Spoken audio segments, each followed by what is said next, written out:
Welcome to the Deep Dive. We take the sources you share and, well, we dive deep to pull out the key insights, hopefully without drowning you in information. Exactly, making complex ideas accessible. And today we're tackling a big one, Napoleon Hill's Think and Grow Rich, based on the material you sent us. Ah, yes, a book that really tried to capture the essence of success by studying, hundreds of successful people? Hundreds. It was a massive undertaking for its time. And there's this central hook, isn't there? This promise of a secret formula for getting rich, supposedly passed down from Andrew Carnegie himself. That's the legend, yes. It definitely pulls you in. And, the book got some pretty weighty endorsements early on, right there in the preface. Yeah, I saw that. A former U.S. president, a former Chief Justice, they felt it laid out a valuable philosophy, especially for leaders. And then people like F.W. Woolworth, the five and dime store guy, apparently credited these principles for his chain's success. Wow. And wasn't there a shipping magnate who wished he'd read it sooner? That's right. Regretted not having that philosophy earlier in his career. It really shows the kind of impact people felt it had or could have. Okay, so our mission today for our listener is Yeah. to cut through the density of the book and pull out the real gems, the actionable stuff. Precisely. A shortcut to the core ideas, give you those aha moments, something you can actually use. Great. So where does Hill start?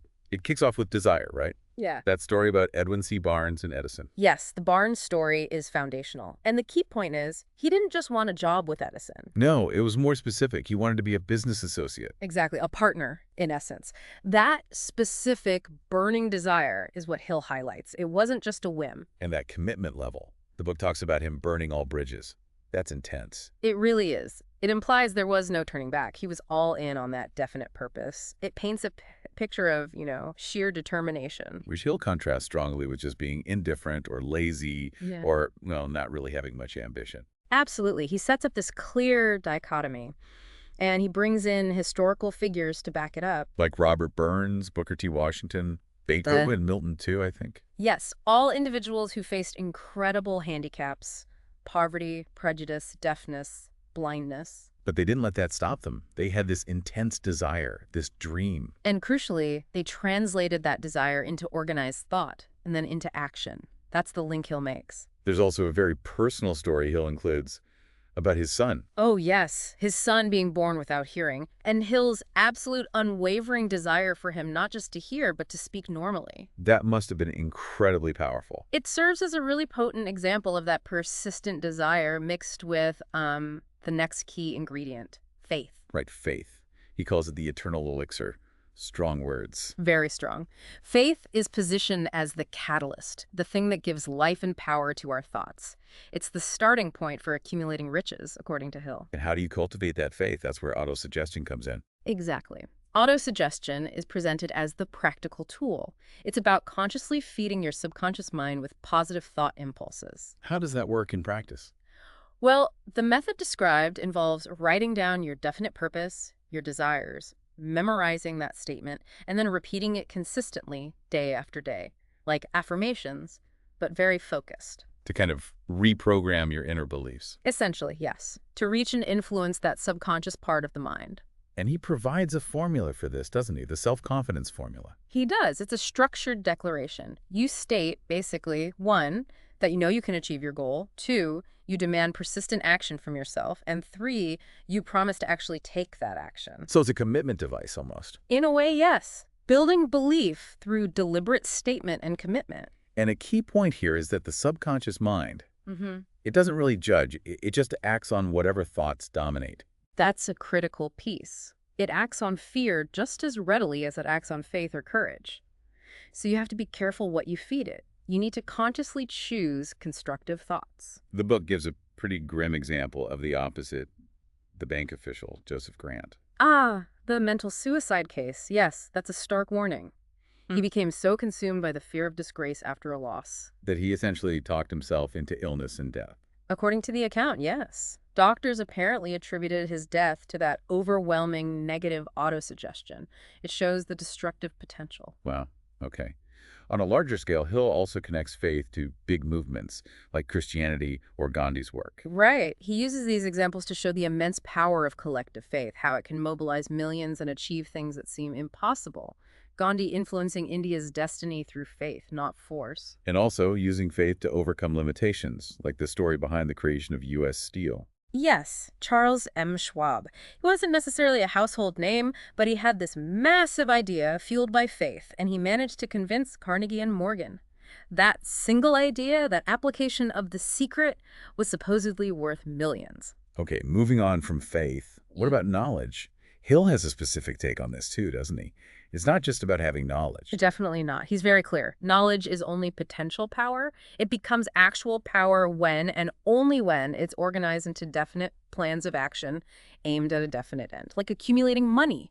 So knowing stuff isn't enough. You need a plan to use it. Precisely.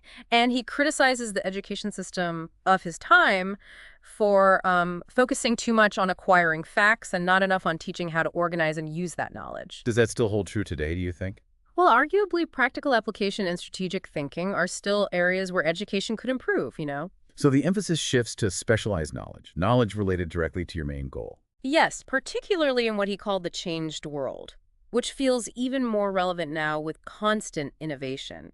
Specialization is key. He quotes someone from Columbia University, Robert Moore. Right. Moore emphasized the demand for specialized candidates, even suggesting an apprenticeship model within university. Interesting. But it's not just about formal education.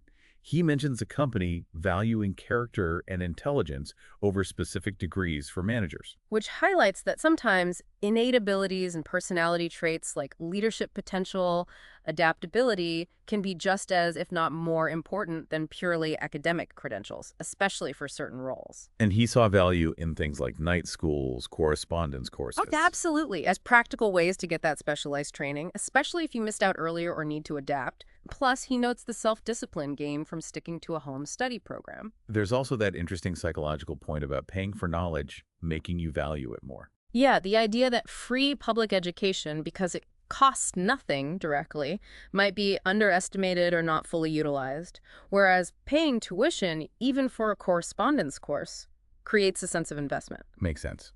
And the example of Stuart Austin Weir, going back to school later in life. A great illustration.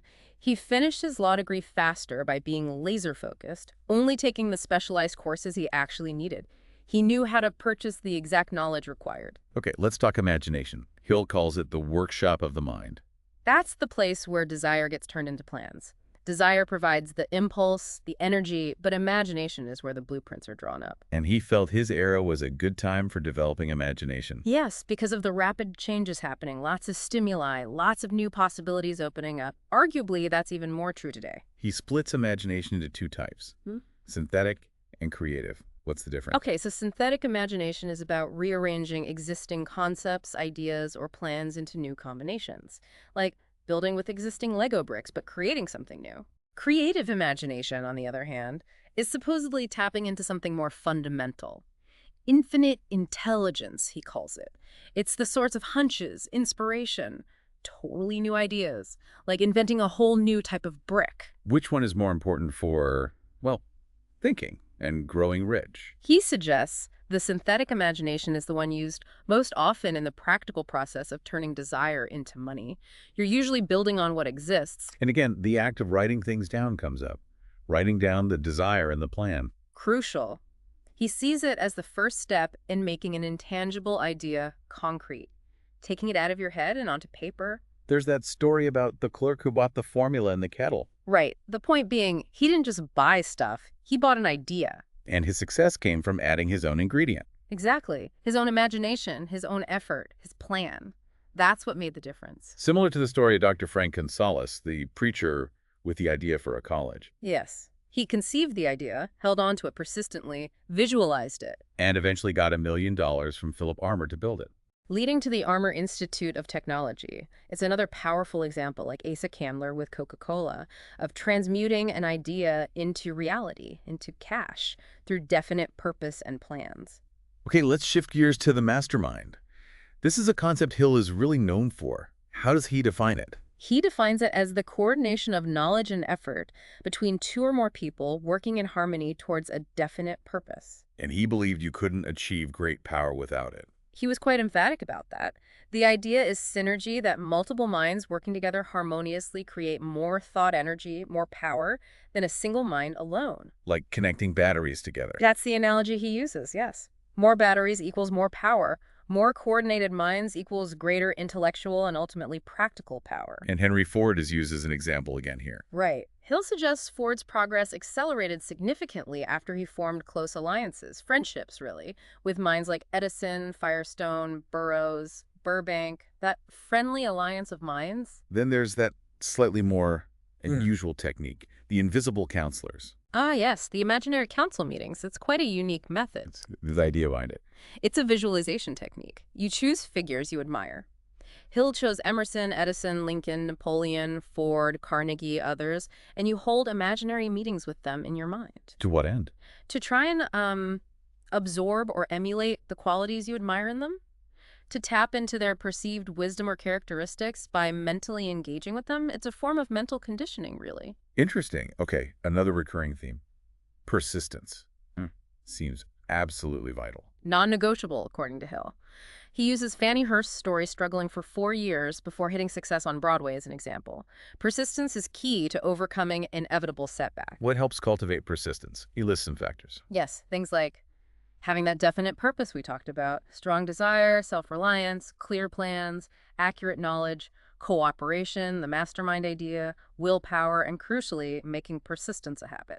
And the flip side, signs of lacking persistence. Things like vagueness about goals, procrastination, being easily discouraged, making excuses, indifference, quitting easily. The usual suspects, really. That story about R.U. Darby and the gold mine is just brutal. It's incredibly vivid, isn't it? Quitting just 3 feet from a major gold vein because they got discouraged by temporary failure. And that lesson apparently changed his life. Profoundly. He learned the value of stickability, as he called it. He applied that lesson to his later, very successful career in life insurance, realizing that success often lies just one step beyond the point of quitting. One step beyond defeat. That's a powerful phrase. It really is. And he mentions others, like Eddie Cantor, who bounced back from the stock market crash through sheer persistence and courage. So the message is clear. Wishing isn't enough. You need definite plans, strong desire, and you absolutely have to stick with it. That's the core formula presented again and again. Desire, plans, persistence. Okay, finally, let's tackle the 6 basic fears and the role of decision. Hill seems to think indecision is where fear starts. Yes, he calls indecision the seedling of fear. It allows doubt to take root, and doubt, left unchecked, grows into fear. It's a progression. And he identifies 6 main fears. The 6 basic fears, he calls them: fear of poverty, fear of criticism, fear of ill health, fear of loss of love, fear of old age, and fear of death. Which one does he see as most destructive? Poverty. He argues it's the most deeply ingrained, perhaps stemming from an inherited tendency towards economic survival, maybe even preying on others economically. It causes immense suffering. And the fear of criticism, that can be surprisingly crippling too. Oh, absolutely. It can kill initiative, stifle imagination, make people conform instead of pursuing their own path, just because they worry what others will think or say. So what's the antidote to all this fear and worry? Decision. Definite decision-making. He argues that making prompt, firm decisions is the most effective way to kill worry and fear. He even uses the example of a condemned man finding peace through decision. Right. The idea being that once a definite decision is made, even facing death, the mind can achieve a certain calmness because the uncertainty is gone. So the advice is to consciously decide not to be ruled by these fears. Exactly. Make a definite decision to overcome the fear of poverty, criticism, illness, and so on. Close your mind to negative influences, to discouraging thoughts from others or yourself. And cultivate the habit of making decisions quickly and firmly. Yes, he links decisiveness directly to leadership. People who waffle or delay are rarely effective leaders. He uses some big historical examples here too, like the Declaration of Independence. A monumental decision requiring incredible courage from the signers, knowing they were risking everything. And earlier events, like John Hancock and Samuel Adams demanding British troops leave Boston. Portrayed as crucial, decisive moments that really marked the beginning of American freedom. Prompt, definite decisions shaping history. Wow. Okay, so that brings us through the main pillars, I think. We've touched on desire, faith, specialized knowledge, imagination, the mastermind, persistence, and beating fear through decision. A whirlwind tour, but hopefully hitting the key highlights from Think and Grow Rich. And the goal for you, our listener, was to get these nuggets of insight in a way that's, easy to grasp, but still makes you think.